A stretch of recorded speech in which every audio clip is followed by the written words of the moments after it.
This is the Troll live with Justin FREAKIN. He's just, he plopped down here next to me, and he keeps fucking kicking me. He's kicking my arm, he's kicking the side of my head. Buddy, you got your ass on my pot tray? Dude. Not cool. He likes to plop his ass over here on my soundboard. He likes to plop his ass on my pot tray. This uncouth cat. You're an uncouth cat. I said yesterday that I made no promises about waking up this morning. I did set my alarm clock after working on a project until like 5:30 in the morning. I set my alarm clock for 8:30. I woke up and was like, you know what? I feel like I could get up. But Socrates was laying next to me, and I don't know if I've ever told you guys this. He's incredibly fat. He purrs really loud. And he's fluffy. So if he starts like stretching out and he's wanting me to pet his belly, and then like I put my arm around Socks, I pet his belly, and then all of a sudden I'm asleep again because, and that's what happened. So my apologies that I did not get up and cover day 2 of the January 6th hearings. But what would we talk about tonight? No other news has been going on except the hearings. That's predominantly what this show is about tonight.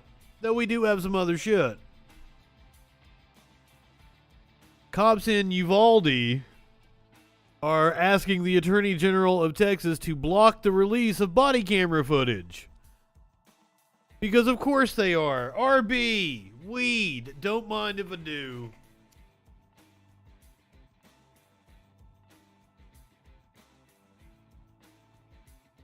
You know I ain't high enough for this shit. Record heat wave sweeping the country. A buddy calls to smoke some pot with me. He always goes out to his building. He's like, you know it's hot outside, right? And I was like, I assumed since it's a record fucking heat wave. He said, oh yeah, I saw Sparkles post something about that, but that's you guys. I'm like, it's across the fucking country, dude. Everyone's having a record heat wave, except a pocket of the Pacific Northwest, which is experiencing below average temperatures. Climate change, bitches. Climate change. It's here to stay. Sweeping the country. Fuck. We're gonna hear from a couple of senators on the supposed bipartisan agreement. Morgan, that's probably a good thing, because you just go a few hours south, and they are experiencing a hell of a drought. Maybe not a few hours, go 10, 15 hours. Drake, Merkin, RB. I've been sitting in this chair too long. Probably another reason why it's a good thing I did not wake up this morning and cover the January 6th hearings. Steve Bannon had a meltdown about it on his podcast, or so I've heard. I've got the video here. We're going to see what we think. Former Attorney General Bill Barr claims that Trump became detached from reality. Trump released a statement, a 17-page statement today, proving Trump is still detached from reality. The Giuliani claim about suitcases full of ballots has been debunked. The former Fox News editor, I believe that's the dude who decided to call the election. Smokey, would you stop? Yeah, buddy, I'm sorry I yelled at you. You're a little shithead sometimes. Oh, man, I hate it. I hate it especially at like 3, 4 o'clock in the morning. This motherfucker gets a wild hair up his ass, and he's over there like climbing my curtains. Climbing my curtains. He's smacking me. You're not seeing it, but he's fucking with me over here. Hey, PETA is not a reputable organization, sir. I am a reputable cat owner. I even have a mug that states that I'm the best cat dad ever and has a cat flipping you off. So I've even received an award for it. PETA, on the other hand, PETA is shit to animals. Like, even look at my meme for the day. I didn't plan this out. I didn't plan to be talking about how great of a cat dad I am. But here, got any fun plans for the summer? Me, playing cards with my motherfucking cats.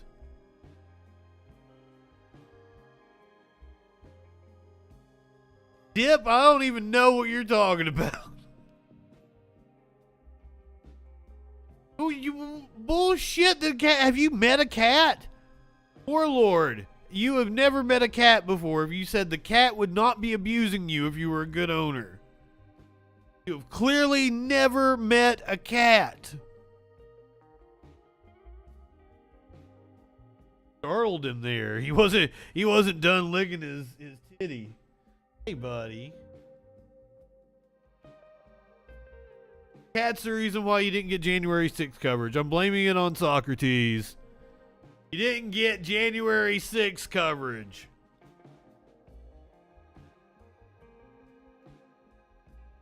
It just says dog dad. Well, I mean, it's not wrong. The mug's not wrong. Overall, I am not a PETA fan. And like we had the latest run in when we did the James Cromwell. He super glued himself to a counter at a Starbucks over the dumbest fucking shit because they charge more plant-based alternatives. Because I hate to inform James Cromwell, who's probably a fucking idiot, doesn't do his own shopping. Plant-based alternatives just cost more. It costs more for the store to purchase them. So, of course, they're going to cost more at the point of sale. I ain't high enough for this shit. Pete Hegseth said some bullshit about the Patriot Front members that were arrested in Idaho, who were apparently planning to knock some skulls at a pride event. Police are now receiving death threats for arresting the fucks. We're going to talk about stonks tonight. We're going to talk about stonks. Crypto is melting down. Yes, buddy. Yes, yes. God damn it, cat. Yeah, buddy. Apparently, I've not given him enough attention today. Are you gonna come lay down or what? My pot tray is not the place for you to stick your ass. God damn. And now he's dropped his leg up on my arm. Ass is on my rolling tray. Not the ideal situation, Smokey. This is not the place for you to be. This is not cat friendly up here. I don't know. Everywhere in my house is cat friendly. We're going to talk about stonks. We're going to talk about China's economy. We're going to talk about the U.S. economy, how we might be on the brink of a recession. Crypto markets are melting down. Can I at least move?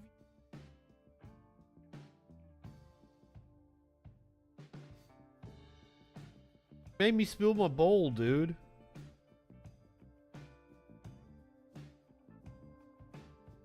Made me spill my marijuana. Cool.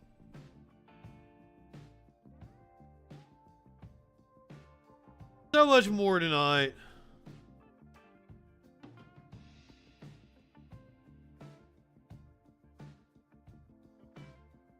Oh, the GOP is actually sponsoring a bill I think you're all going to be on board for. Surprise, surprise. Dude, don't do it anymore. Don't come over here. Also, I think he is on the side of my friend when we play Mortal Kombat. I think he tries to cost me the fight. Goes and sits in front of the TV. Tries to fuck with me, wants me to fucking pet him and shit.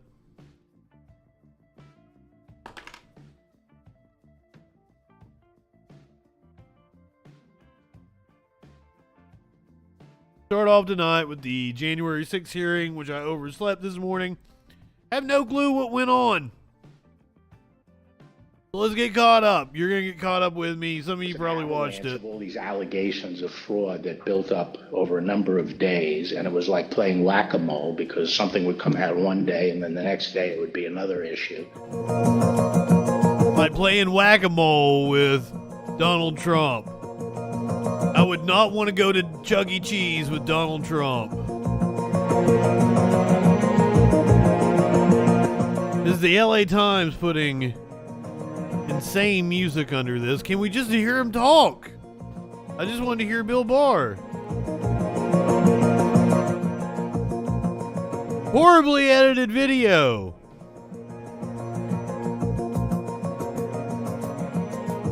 This is what I get for not watching this shit. I don't want to read it. You have the video. You should have played the clip of him saying it.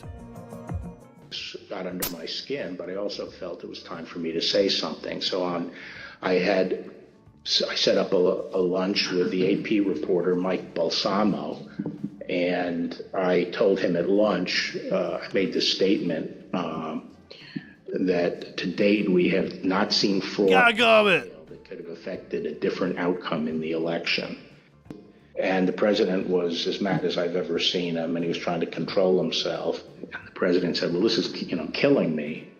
You didn't have to say this. You must have said this because you hate Trump. Because you hate Trump. Barr said that just days after the election, there was an avalanche of voter fraud claims that were completely bogus.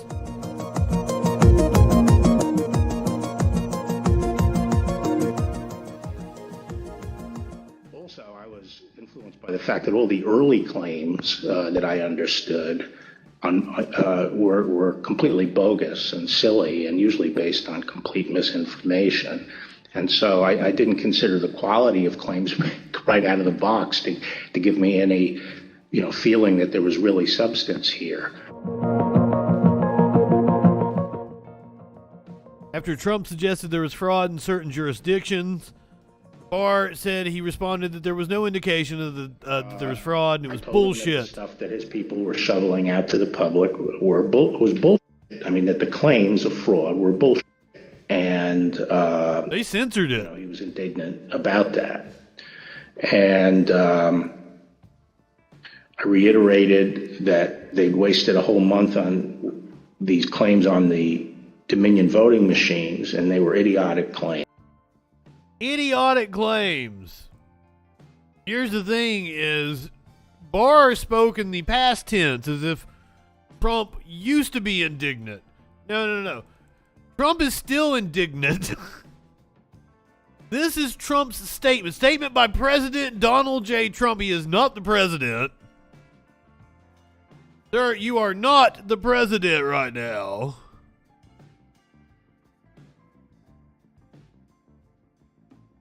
I need to do that, amnestic? Okay. I'm still not sure what you asked me to do. I'm all about it. Whatever we need to do. Trump is still indignant. Our nation is suffering in all caps. Our economy is in the gutter. Inflation is rampant. Gas prices have reached an all-time high. Ships are unable to unload cargo. Families cannot get needed baby formula. We are an embarrassment around the world. Our withdrawal from Afghanistan was a disaster that cost us precious American blood and gave $85 billion worth of the best military equipment on earth to our enemy. There's so much wrong with what he just said. Millions and millions of illegal aliens. Illegals. I put the aliens there. My bad. Oh shit. Amnestic. I will totally signal boost that. I will do my best for you and put it in places where I think it might help. Millions and millions of illegals are marching to the border and invading our country. We have a White House in shambles, with Democrats just this week declaring that Biden is unfit to run for re-election. And what is the Democrat Congress focused on? A kangaroo court, hoping to distract the American people from the great pain they are experiencing. 17 months after the events of January 6th, Democrats are unable to offer solutions. They are desperate to change the narrative of a failing nation. Blah, blah, blah, blah, blah. 17 pages. 17 pages. It has citations. Since when does anything Trump does have 2,000 mules is the citation. 2,000 mules is the citation. Of course it is. Jesus. The math. There's a header called the math. They did math in this, apparently. The illegal ballot harvesting operation is an insult to the democratic process, but the kicker is the media feeding us the bogus line that this was the most secure election in U.S. history. It wasn't even the media. It was your own fucking DOJ. I wish we could have seen video of this. Instead of it being 17 pages, I wish it was 17 minutes. Just Trump ranting. But fortunately, we do get video of Steve Bannon, who was said to have had a meltdown. Trump won the presidency, and he is the legitimate president of the United States, and your guy's illegitimate, and the American people are awakening to that. And we don't care what you have to say, and I dare Merrick That's Garland, not true at all. Crap there last night, and try to indict Donald J. Trump. We dare you, because we will impeach. We're winning in November, and we're going to impeach you and everybody around you. He didn't make it, Sky Comment. We're going to impeach you and everybody at DOJ. Trump won the presidency, and he is the legitimate president of the United States, and your guy's illegitimate, and the American people. So I want you to notice that there is a quote behind him. One of those inspirational quotes. There are no conspiracies, but there are no coincidences. And the quote is from himself. It's a Steve Bannon quote. He is quoting himself over his left shoulder on his podcast. On the other side, on the right shoulder, is Jesus. He's got the Jeebus, and he's got his own fucking quote on the other side. Do you think we're stupid? You think we're fools?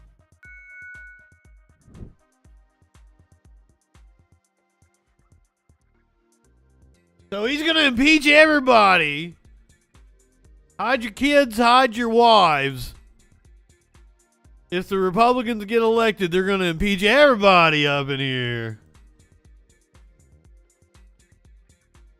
Let's explore one of the claims from 2000 Mules, the whole suitcases full of ballots. Mr. Barr and Mr. Donahue talk about the false claims that Mr. Trump and his supporters made about suitcases of fake ballots in Georgia. We have a witness here today who thoroughly investigated that issue. Mr. Pack, I want to thank you for appearing before us today. You were appointed by President Trump to serve as a U.S. Attorney for the Northern District of Georgia. Appointed by Trump. He was a Trump appointee. 2021. You were the As I understood it, most of the people that testified today were Trump appointees. They were people who worked in the Trump White House. lead federal prosecutor there and worked for the Department of Justice under then Attorney General Bill Barr. Now, were you ever asked by Attorney General Barr to investigate claims of voter fraud in the 2020 election? And if so, what were those claims? We're going to hear from the Fox Math guy here in a second. Thank you for the question. Approximately December 4th, I believe, of 2020, Attorney General Barr and I had a conversation about an unrelated case to the case at issue. At the end of the conversation, Mr. Barr had asked me if I had seen a certain videotape that was being reported in the news where Mr. Giuliani, I believe we remember watching this. Subcommittee hearing that was held the day before, May 3rd, showed a videotape of a purportedly a security tape at the State Farm Arena in Atlanta, which is also in Fulton County, in the city of Atlanta. Yes. At the time, Mr. Barr asked me that he had made a public statement that he had not seen any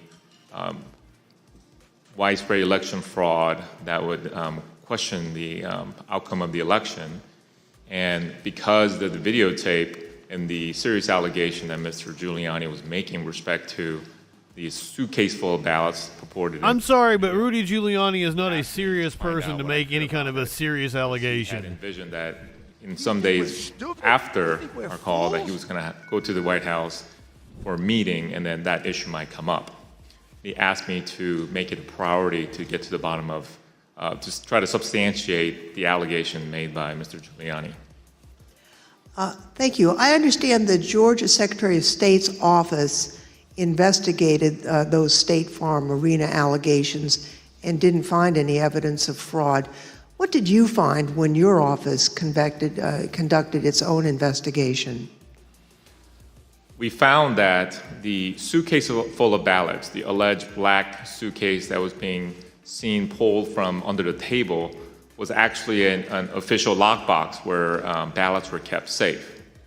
We found out that there was a mistake in terms of a misunderstanding that they were done counting ballots or tallying ballots for the night. It was just idiots watching shit that they didn't know what they were watching. That was assigned by each of the respective parties were announced to send home.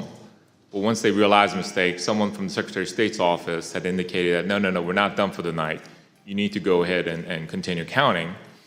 So once they packed up the lockbox full of ballots, they brought back the official ballot box again and continue to tally the ballots from the lockbox.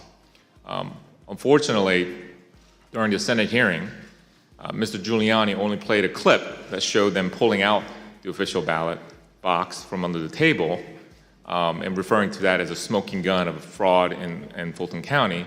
But in actuality, in review of the entire video, it showed that that was actually an official ballot box that was kept underneath the tables. And then we saw them pack up because of the announcement that they thought they were done for the night.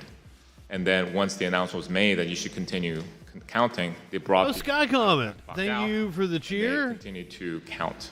We interviewed Meat Cakes, thank you for the resub. individuals that are depicted in You guys are awesome. the videos that purportedly were double, triple counting of the ballots, and determined that nothing irregular happened. And Yes, we knew this when this happened. There's some cat ass for you. You got a cat ass. Hearing those bits. We knew all of this back in 2020 when we watched the fucking videos. Hey, buddy, I'm doing something right now. Mr. Stirewalt, you were at the decision desk at Fox News on election night. This was the man that was fired for being right. He called Arizona correctly for Joe Biden, and Fox rewarded him, being the first network to call it correctly for Joe Biden. Fox rewarded him by firing him. You called Arizona early for President Biden, which was controversial. How did you make that call, and where did you think the race stood in the early hours of the next day? Apparently, he's really good, and that's how he made that call. To our competitors who we beat so badly by making the correct call first. Our decision desk was the best in the business, and I was very proud to be a part of it.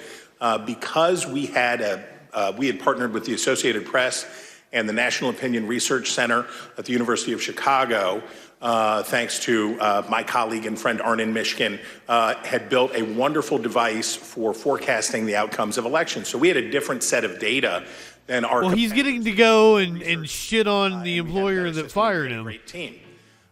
So what you're waiting to see is, do the actual votes match up with the expectations in the poll? The real votes are testing the quality of your poll in targeted precincts and in targeted places.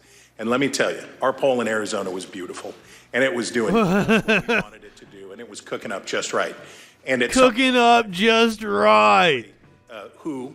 But at some point it became clear that Arizona was getting ready to make a call. So my boss, Bill Salmon, said, we're not making any call until everybody says yes, because that was always our policy, unanimity. And you have to understand, in this room, you have, the best people from academia, Democrats, Republicans, a broad cross-section of people who had worked together for a decade, who are really serious about this stuff.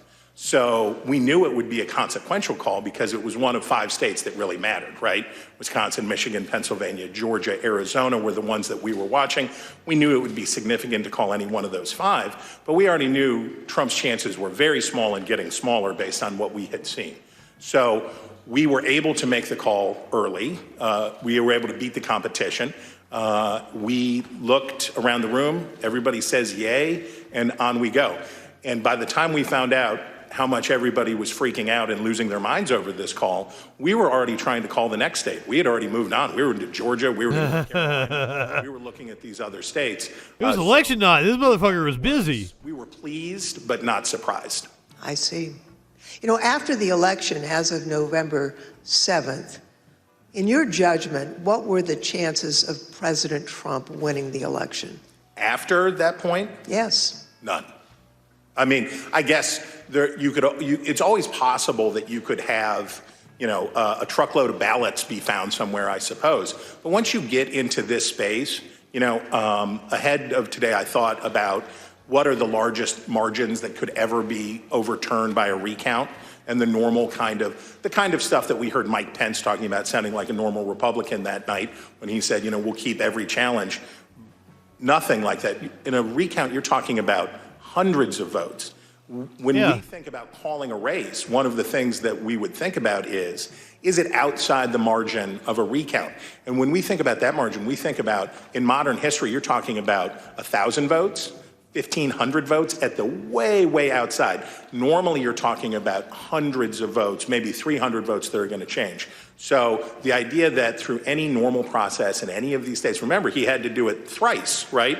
He needed the recount in Arizona found 100 and something ballots for Biden. You're better off to play the Powerball than to have that come in. Hi, everyone. George Stephanopoulos here. Thanks for checking out the... Ooh, that stinger was loud. Sorry about that. Fuck you, George Stephanopoulos. I like that dude. I hope he's, somewhere Washington Post, something like that. Smokey, you're bugging the shit out of me right now. Here's something I'm not going to say often, and this is a bill being pushed by Republicans that we are all going to agree with. GOP-backed bill would prohibit politicians from putting family members on their campaign payrolls. Totally down with it. Why wasn't this a thing fucking forever ago? New bill aims to prevent politicians from dipping into their campaign funds to pay family members for campaign services. Introduced by Republican Representative Pat Fallon of Texas and co-sponsored by 9 other GOP lawmakers, the Family Integrity to Reform Elections FIRE Act would prohibit any candidate running for federal office from paying immediate family members for campaign services. Campaigns would be required to report any payment made to immediate family members, which include spouses, parents, children, siblings, and their domestic partners. Current campaign finance law has allowed for millions of dollars to flow out campaigns and into the bank accounts of a candidate's family members with little proof of what they are actually contributing. Right now, there's no requirement to alert the Bipartisan Federal Election Commission or other governmental entity when someone on a campaign's payroll is part of the family. Indeed, according to regulations set forth by the FEC, it is illegal for lawmakers to compensate family members as long as they are providing bona fide services to the campaign and not being paid in excess of the fair market value. In the event that the bill is signed into law, unlikely, given its lack of Democratic sponsors in a Democratic-controlled Congress. Well, that's some bullshit. Penalties would be stiff. Any candidate who is found to have violated the act would be penalized with a $100,000 fine per violation or 200% of the compensation paid to family members. I would hope that the progressives would sign on to this. I would love to see a bill prohibiting family members from being appointed to positions in the White House. Would think that would have bipartisan agreement. There kind of is, but they just ignore it. The nationwide push to bring gun... Kind of like the nationwide push to bring gun control to the land. The Senate has unveiled their bipartisan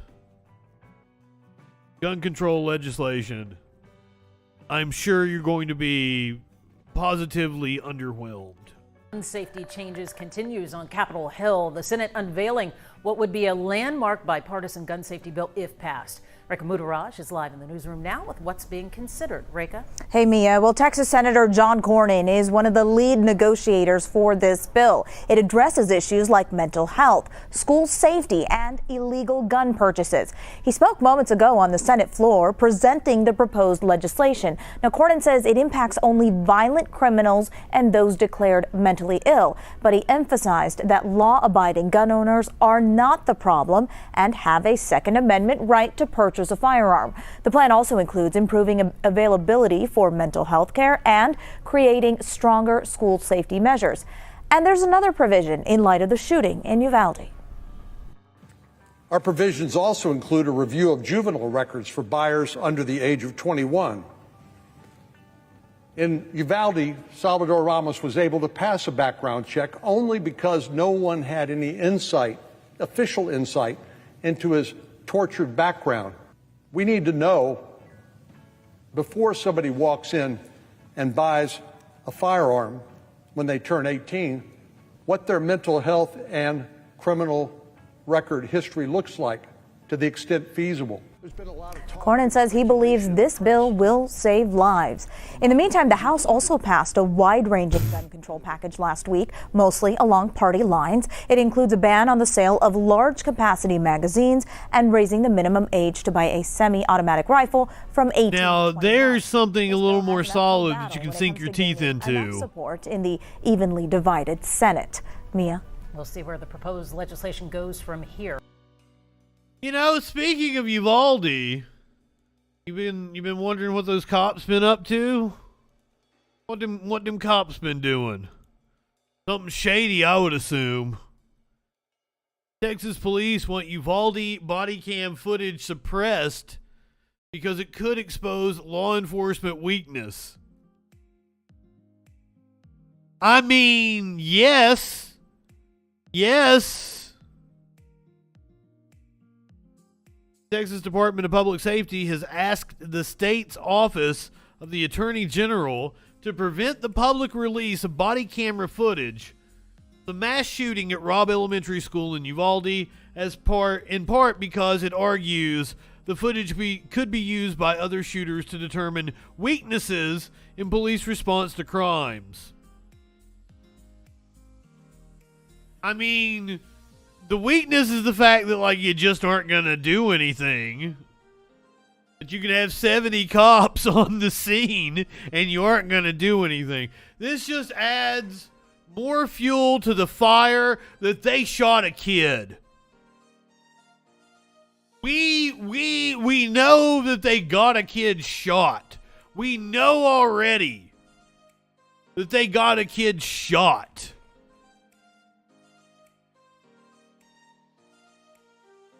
I think it's possible that they themselves shot a kid. They are covering up something.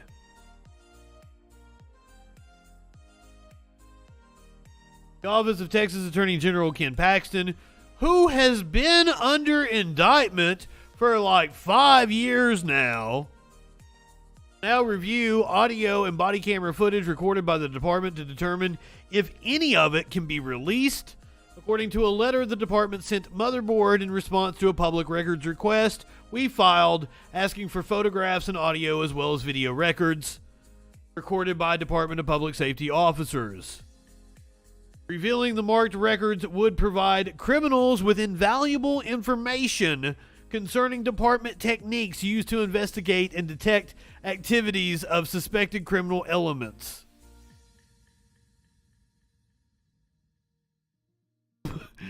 How information is assessed and analyzed, how information is shared among partner law enforcement agencies, and the lessons learned from the analysis of prior criminal activities, the department wrote in a letter to the Office of the Attorney General that asked the office to prevent the release of the public records.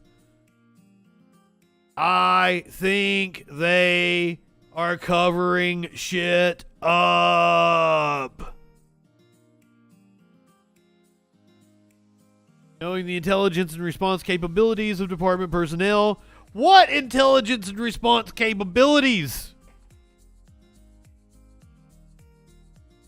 You fucking used pepper spray on parents. You detained parents. There was no response. You didn't go into school. There were 70 y'all motherfuckers. And not a one of you would breach the fucking door. They have been lying from day one, from almost hour one.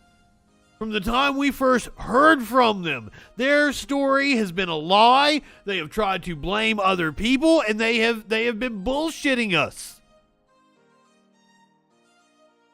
Soon after the shooting, in which a gunman killed 19 children and 2 teachers, Motherboard filed a public records request with Uvalde Police, the Uvalde Consolidated Independent School District, and the Department of Homeland Security, DHS's Customs and Border Patrol, and the Texas Department of Public Safety. In those requests, we sought body camera footage, CCTV footage, audio recordings, and photos from the scene in an attempt to gain more clarity about what law enforcement did at the scene of the shooting. Uvalde police, in particular, have been criticized for not following protocol and allowing the shooter to stay in a classroom without trying to stop him, and for preventing parents from trying to stop the shooter themselves. Authorities say this was the wrong decision. Customs and Border Patrol rejected our request within a day, noting that any body cam footage is part of an active investigation and thus exempt from Freedom of Information requests. Uvalde Police and the Uvalde Consolidated Independent School District, who were not cooperating with an investigation by the Department of Homeland Security, have yet to acknowledge our requests. By law, they have 10 business days to respond. In practice, many government agencies around the country simply ignore freedom of information requests or only respond when badgered or threatened with litigation. Motherboard filed those requests 9 business days ago. I believe this was published today. This was indeed published this morning. Citing an active investigation is one of the easiest ways for police to prevent information from being divulged to the public, because federal and state public records laws generally have a carve-out that prevents records related to an active investigation from being released. In that sense, immediately requesting body camera footage from a mass shooting using a public records request is often a fool's errand. As Vice News explained earlier this month, police have also used something known as the dead suspect loophole to prevent body camera footage from being released. However, Motherboard has had success in the past obtaining body camera footage from mass tragedies in Texas in the past. Weirdly worded statement. 2016, the day after a sniper killed 5 police officers in Dallas during a protest against the police killings of Alton Sterling and Philando Castile, Motherboard requested footage related to the police use of a bomb strapped to a robot to kill the shooter. I brought that up on a stream a couple of days ago. That request went through a similar process to the one described above, and with police sending our request to the Texas Attorney General. In the Dallas Police Department's letter to the Texas Attorney General, it asked that footage be suppressed because it could be embarrassing. Yeah, embarrassing indeed. Meanwhile, the cops that actually did the right thing in Idaho and possibly stopped mass violence from happening at a Pride event, they're getting death threats. The Idaho officers are now getting death threats after arresting 31 Patriot Front white nationalists near a Pride event. We have video now from NBC News.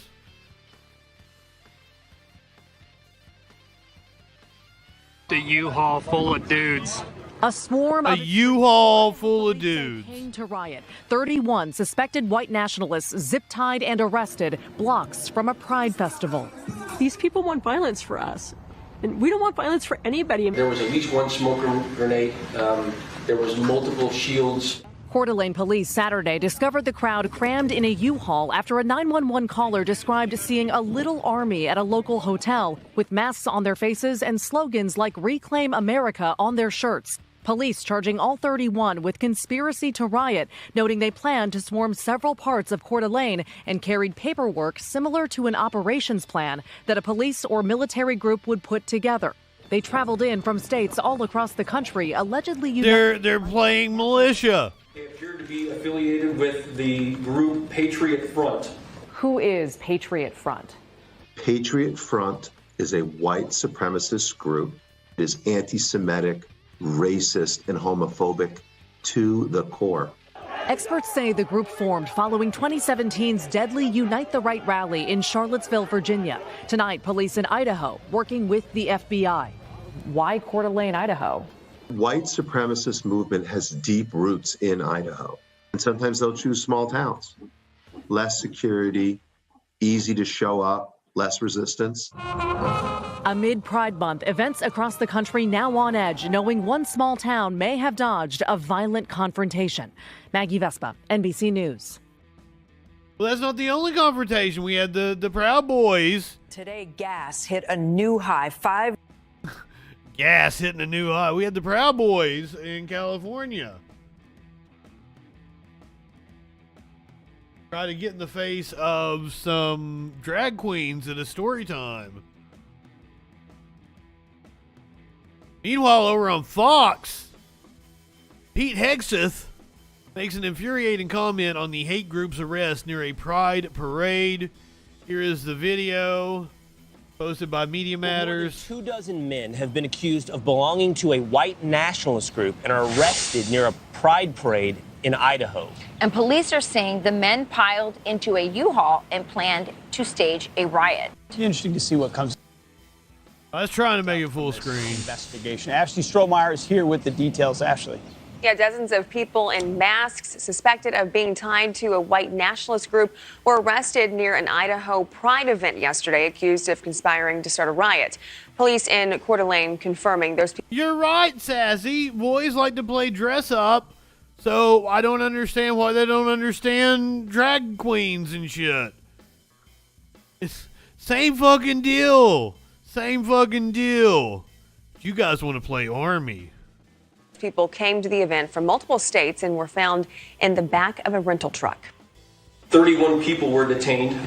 They were all wearing similar attire. They had shields, shin guards, and other riot gear with them. At this point, they appeared to be affiliated with the group Patriot Front. So police say all 31 people are being charged with conspiracy to riot. One man's hat said victory or death. Another's shirt read Reclaim America. Many of the men reportedly wore patches identifying them with the Patriot Front group. Where my country gone? Reporting police recovered at least one smoke grenade and an operations plan for the event inside that truck. The police chief says the intentions of the men were clear, to start a riot, and then video later circulating of the men kneeling on the grass with their hands zip tied behind their backs and being escorted away by police. Police say they learned. Look who's taking a knee now. Tipster who reported the men loading into the truck in the parking lot of a hotel. Her name is Ashley Stromer. Police say they learned about the U-Haul from a name is Ashley Stromer?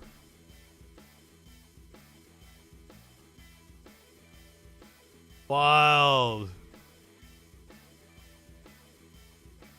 It's apparently it was like a maid at a hotel that saw them all piling into the U-Haul together.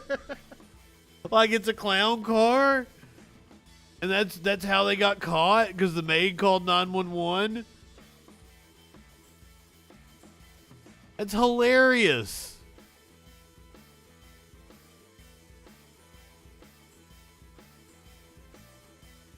Tipster who reported the men loading into the truck in the parking lot of a hotel. Back to you guys. Okay, thank you, Ashley.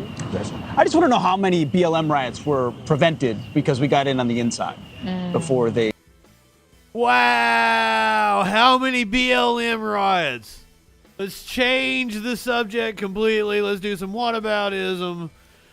Sir Hegseth, however the fuck you say your name, I would hate to tell you.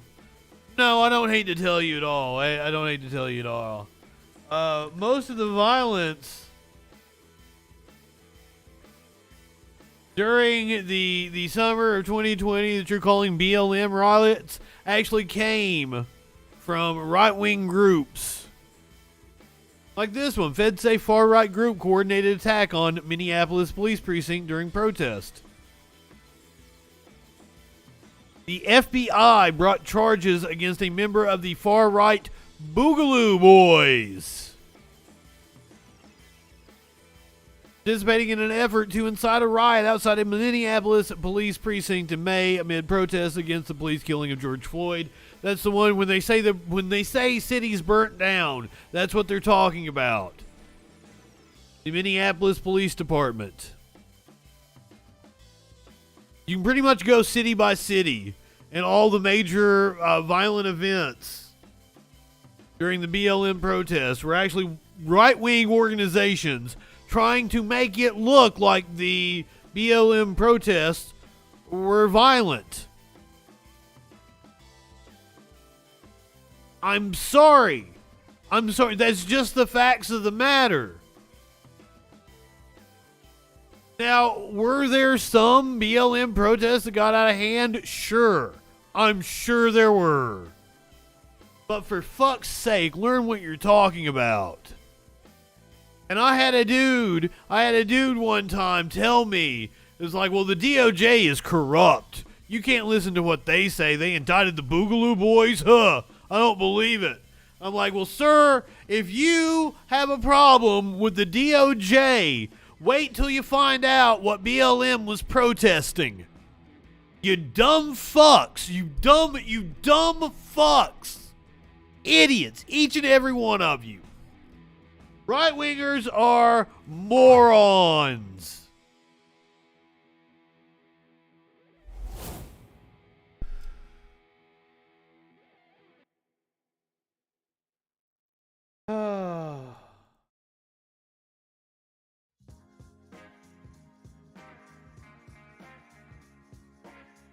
The stock market is in free fall, apparently. Stonks. The S&P 500 enters a bear market as Dow, NASDAQ fall. Investors raise bets on aggressive Federal Reserve interest rate increases. Cryptocurrencies decline. We're going to talk about cryptocurrencies here in just a second. The stock market sell-off deepened on Monday with the S&P 500 entering a bear market as investors took another look at Friday's red-hot inflation data and liked it even less. Faced with rising chances of aggressive monetary tightening by the Federal Reserve, investors broadly unloaded risk. The S&P 500 slumped 3.9% as 495 of its 500 components ended the day lower. The declines left the U.S. stock benchmark down more than 20% from its January record, sending it into a bear market for the first time since 2020. Meanwhile, a rout in cryptocurrencies highlighted investors' increasing unwillingness to hang on to their most speculative holdings. The price of Bitcoin plunged below $23,000 before paring that loss to trade at 5 p.m., down 66% from the November high. Let's talk about crypto melting down, and also it's a video, so I don't have to explain this fucking bullshit. Bitcoin plunges below 24 grand, and the crypto meltdown claims another casualty.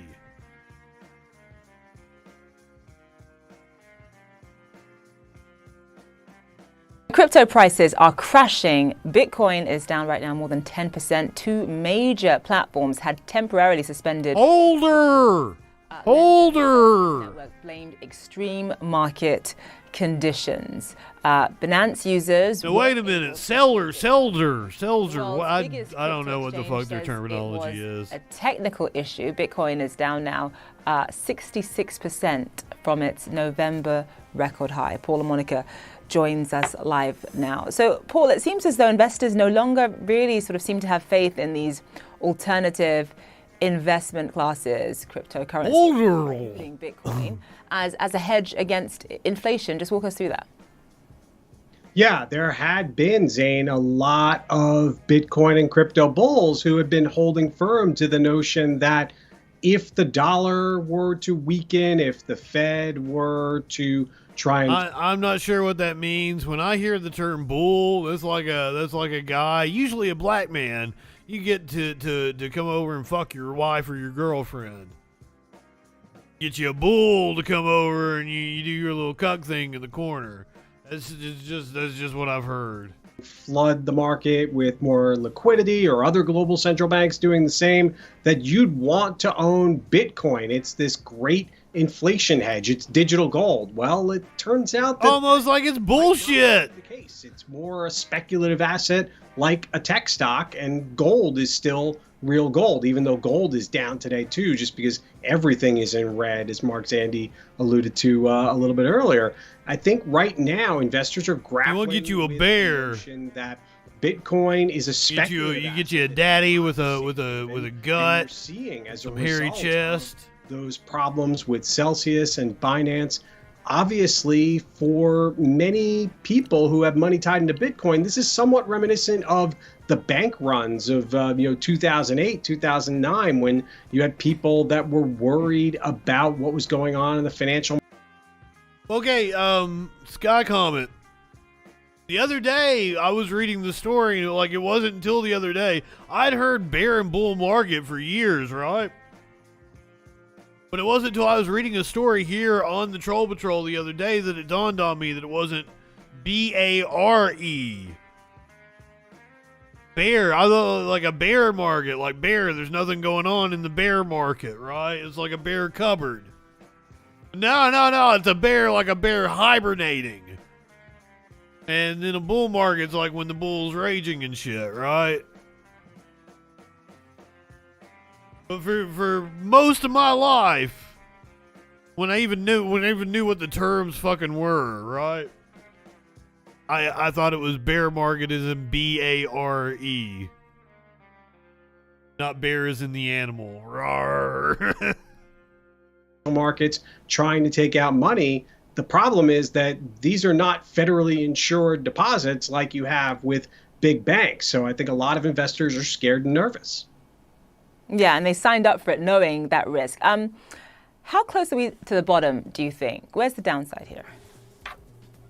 It could go further, as you pointed out. Yes, we are about 2/3 from the peak, of 66% drop from the all-time highs last year, but we're down about 50% so far this year, just 25% in the past week. And I think what's troubling, Zane, is that it's not just cryptocurrencies themselves where you have all this downside. You look at a lot of investors and they've piled in to companies like Coinbase. Its stock is plunging today. All the Bitcoin. What the fuck is 8 stock? Hive, they're down. But even larger financial firms, Jack Dorsey's Block, aka Square, that's a company that has been hit extremely hard because of its exposure to Bitcoin. And poor Michael Saylor and MicroStrategy, a software company that has made. I got news for you guys. Like all my friends are like waiting for everything to crash so we can like actually pick up the pieces. Invested in that stock because MicroStrategy is tumbling pretty sharply as well,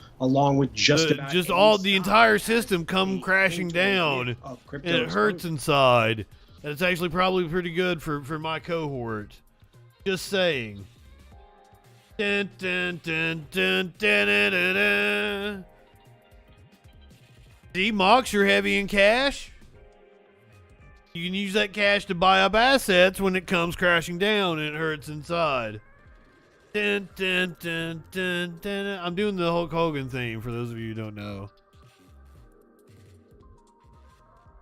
I thought okay, so here's the thing, is I was going to do troll NFTs, I was going to do troll crypto, but I've run into a problem. Nobody will handle these things for me because of the Hasbro claim to the troll head. So I can't actually make a troll coin. I can't make a troll NFT. I gotta change the hair if I want to make. I've thought about doing like a troll that has like his hair slicked back and shit. They won't mint my NFT because of the troll hair. And to be fair, like that is the only part that I didn't construct on my own. I did indeed lift the troll hair from a troll doll. Now, technically, under U.S. law, it's called the Troll Patrol. It's parody. It's fair use. I'm covered under multiple things. But to mint this as an NFT or a coin,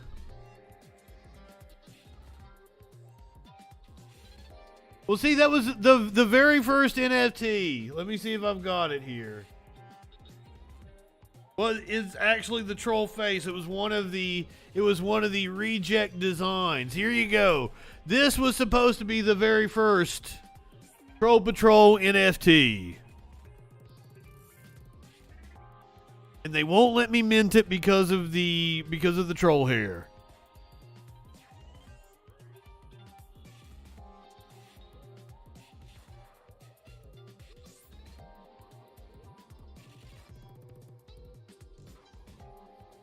Tommy Troll ready for business. Maybe that was the first one and this was the second one I made.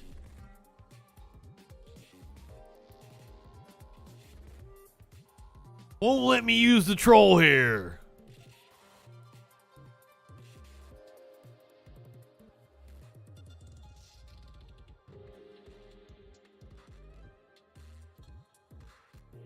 I'm sorry, the captions weren't enabled just then, and they're still not working. I don't know everything fucked up on me right before I came on, and I don't know why everything fucked up. So my apologies that there's no captions right now. They're still not working. I don't know. They're afraid that it infringes on the troll trademark. I guess it's Hasbro. I don't know who makes troll. That's the reason that they gave me. So unfortunately, the troll economy shrank. Just seemed to... I understand. I understand their concern. This corresponds to the United Kingdom's economy shrinking unexpectedly. Figures reduce the risk of a half-point rise in interest rates. The CBI calls on government to spur growth and business investment. UK economy shrank in April at the sharpest pace in more than a year as the government wound down COVID testing, highlighting risks that a broader contraction is underway. Gross domestic product fell 0.3% from March, when output declined 2.1%.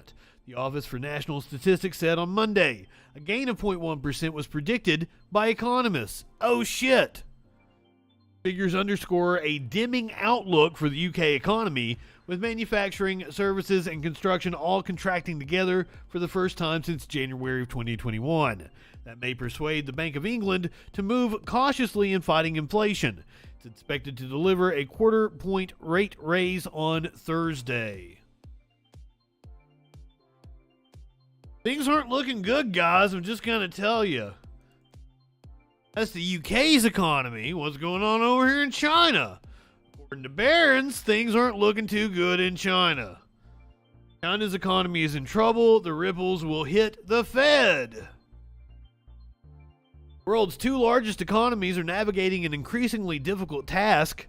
The U.S. Federal Reserve is trying to tamp down inflation without a hard landing, while Chinese policymakers are looking to repair the damage from their zero COVID policies.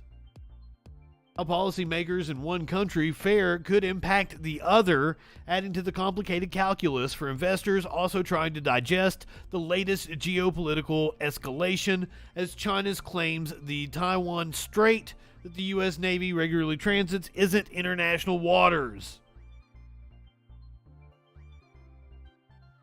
T.S. Lombard chief economist Freya Bimish says in a client note that China's policymakers are more likely to keep its economy from going off the tracks rather than breaking first. That means the renminbi is unlikely to depreciate sharply. What's the renminbi? Out.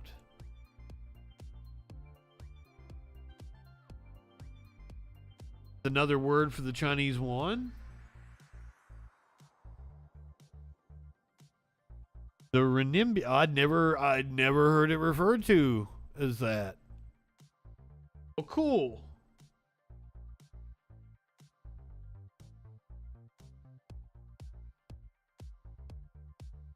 Learn something every day. I love it. Not to say that there isn't trouble in China. Chinese policymakers are tweaking their harsh zero COVID policies to try to dull the economic pain, including guidelines prohibiting local officials to widen restrictions beyond high and medium COVID risk areas or quarantine those in low risk areas. Bimish cautions that the priority remains zero COVID and pandemic containment. I think is the more prudent route in the long run. Talk about the energy shock that is still reverberating through our economy. This is from Bloomberg, so keep that in mind as we're reading this. It's from a very bourgeoisie source. Just as the world was getting serious about a green energy future, its dependence on fossil fuels struck home with a force not seen since the 1970s. Russia's invasion of Ukraine, combined with pressures unleashed by the pandemic, to send the price of all forms of energy rocketing. with oil climbing more than 50% in the first half of 2022. That energy shock was at the heart of a surge in inflation that caused hardship and political headaches around the globe. Number 1, why do we have an energy shock? Just 2 years ago, the price of the benchmark U.S. oil futures contract plunged briefly below zero as the pandemic sank the global economy. A year later, the price has rebounded to pre-pandemic levels and kept on rising as revived demand outstripped growth in crude supplies. Then came a wild series of jolts from the waves of the sanctions by the U.S. and its allies to shut out Russia, the source of 10% of the world's oil, along with other key commodities from wheat to fertilizer to nickel. More than half of Russia's oil exports go to countries in the European Union, but markets for energy are global, so changes in supply and demand are felt worldwide. Who got hurt? Consumers! Consumers were hit particularly hard, since spending on energy is difficult to cut. In the UK, regulators warned that the surge in global natural gas prices were set to drive the average household energy bill up another 42% in October, when a price cap is adjusted higher, producing the biggest hit to living standards since the 1950s. Much of the world, retail fuel prices rose even faster than crude. Gasoline topped an average of $5 a gallon in the U.S. for the first time in June, the start of the summer driving season. Was the fallout. There was a scramble to increase supplies and reroute fuels to where they were needed, efforts that met with limited success. The EU phased in a partial ban on Russian oil and bought more liquefied natural gas on world markets to wean itself off of Russian gas pipelines, which accounted for 40% of supply. By mid-June, Russia, for its part, had cut off gas flows to 4 EU countries. U.S. President Joe Biden's administration asked oil refineries about the feasibility of bringing back mothballed capacity. There were other responses as well. To cool the surge in inflation, the U.S. Federal Reserve and its counterparts were expected to crank up interest rates in the most aggressive monetary policy tightening cycle in decades. This won't bring energy costs down right away, but the aim is to slow economic growth to such an extent that inflation fizzles out. Could it drag on? By early June, there was no sign of an end to what had become a grinding, bloody war in Ukraine, and little hope for big boosts in energy production, with the oil-rich OPEC nations agreeing to only a modest increase in oil output. The price of the West Texas Intermediate Oil Futures contract climbed above $120 a barrel, and a potential post-pandemic resurgence in consumption in China, the world's biggest crude importer, threatened to add even more upward pressure. J.P. Morgan Chase & Company Chief Executive Officer Jamie Dimon said that oil had the potential to hit $150 or $175 a barrel, and that the bank was bracing itself for an economic hurricane. How does this compare with previous shocks? The vault in prices is comparable to history's 2 most famous oil shocks.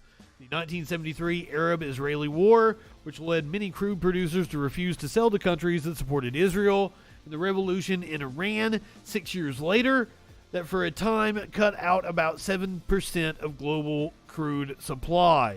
But there are differences. Economic growth isn't as closely linked with oil as it was in the 1970s. Output is much less energy intensive than it was back then. Fracking shale has made the U.S. the world's biggest producer of oil and gas, bringing America much closer to the energy independence it pursued after gasoline shortages hit home in the 1970s. Still, the crisis was a reminder that the world remains reliant on fossil fuels for more than 3/4 of its energy, a state of affairs that's likely to endure for decades, even as some countries speed up their investment in renewables.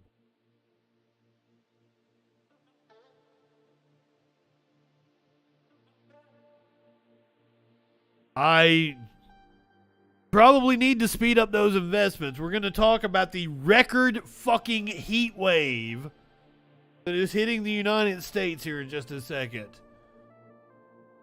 But Mox says U.S. is unofficially already in recession.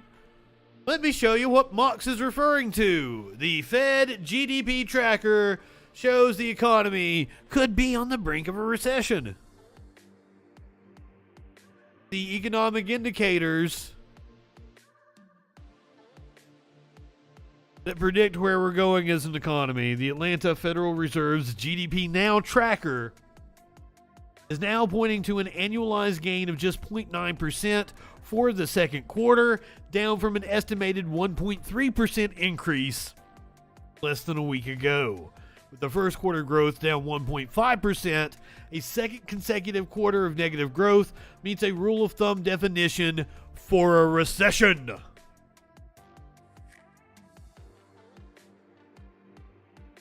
Let's go, Brandon.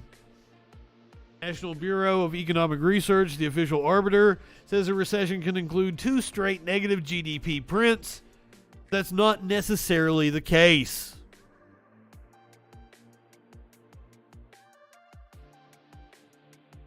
Honey, I don't think we're prepared for what's getting ready to happen to this country in terms of storm season, in terms of drought, in terms of wildfires. Welcome to climate change right here, live in 3D, in your face. This is serious heat. Millions under heat wave warnings as triple-digit temps move east. It's hot enough to make hamburgers inside of my car in the Arizona heat. I like cooking shows, so I figured we'd watch this dude cook burgers in his car for a couple hours where it is currently over 186 degrees.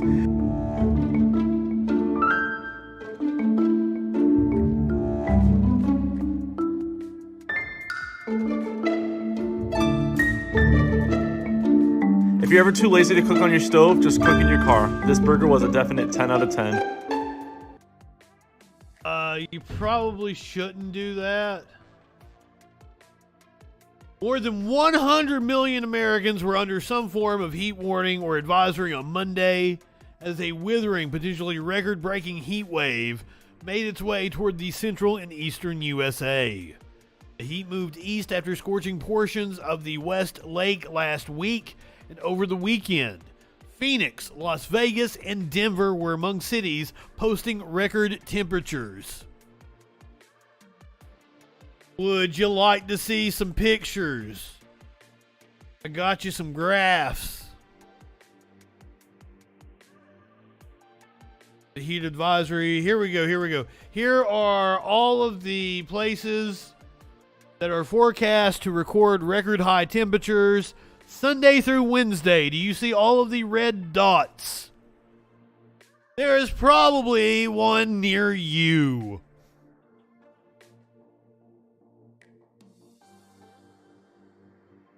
I brought charts and graphs.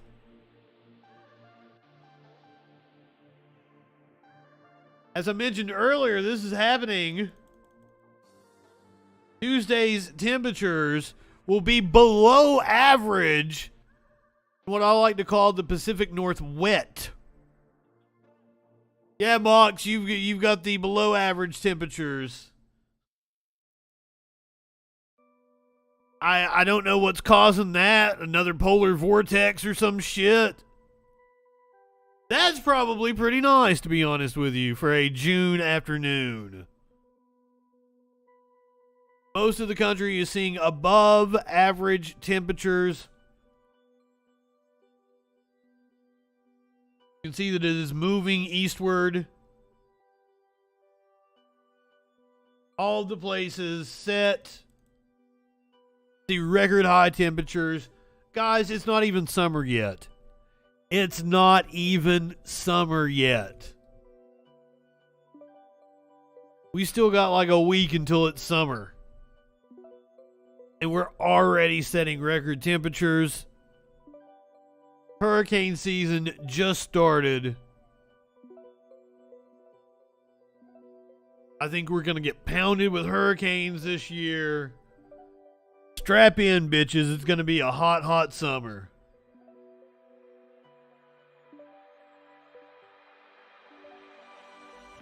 I'm just saying. Southerly winds were expected to push hot and humid air into the eastern 2/3 of the nation through Wednesday, and temperatures could top 10 to 30 degrees above normal. Chicago could hit 100 degrees. Temperatures in Chicago could reach 100 degrees by Tuesday, along with oppressive humidity. Chicago hits the century mark. It would be the first time in nearly 10 years that the Windy City has seen a high temperature that extreme. Memphis, Tennessee, and St. Louis could set record highs and were under excessive heat warnings.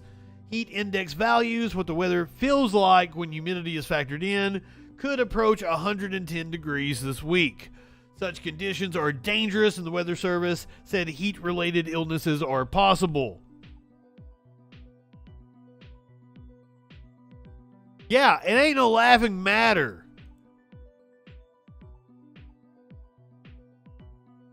But if you do want something to laugh at, I got that. Here's a puppy that's having a hard time making it up a slide. But he keeps trying and he makes it. Boom!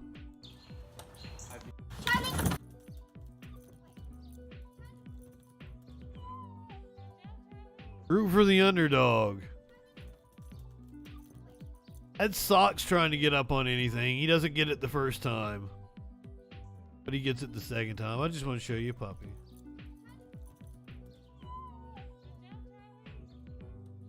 Listen, the January 6 hearings are day 3 or Wednesday morning, and I think it's even earlier. It's an hour earlier than what it was this morning.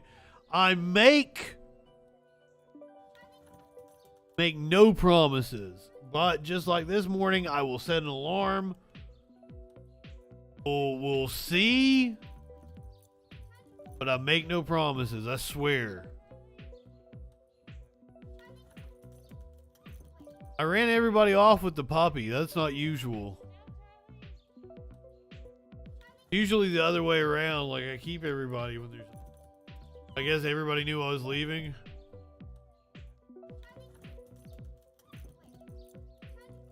Watching on Twitch, we're gonna go see Freems. I will tell them not to take it personally that you left, because you knew I was packing it up for the night. Go ahead, light one up, tip one back. It's all right to have a little fun before you hit the sack. I'm Justin Freakin. We'll see you tomorrow night on the Troll Patrol live.